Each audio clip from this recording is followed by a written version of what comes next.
Okay, this section we're going to be covering how to do makeup water for the pond.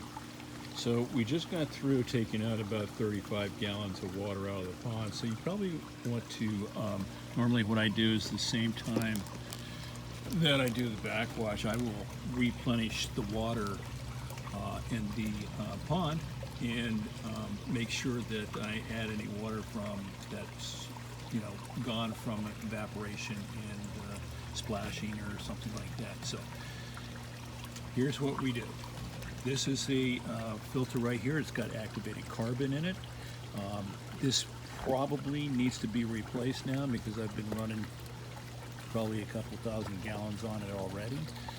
So you can buy this at the pet store, or you can buy it online at Pond Guys or 123ponds.com and I would just get it in bulk. And there's a sock in here that has the activated carbon in it. Just empty out that, put in new stuff, put it back together. It's going to last you probably a couple thousand gallons easy.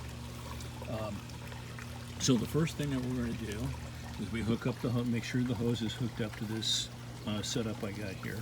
I'm going to leave you this hose. This is the hose I've been using for years.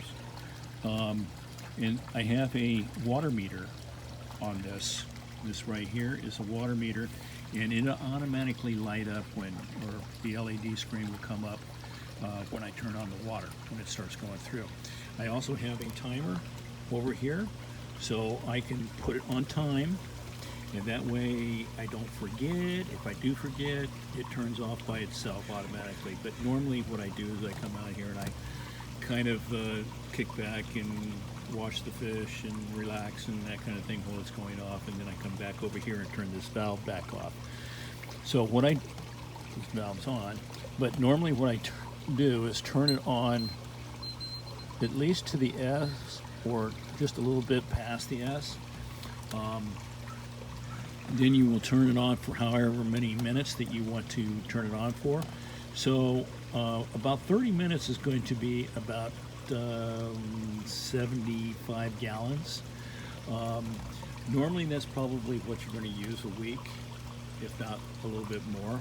35 when you do the backwash, and then another 35 because of evaporation, maybe a little bit more. During the summertime you get a little bit more evaporation going on, so, and especially if it's windy. I will turn this on to 35. I'm not going to let it go for the whole 35 minutes because I did it yesterday.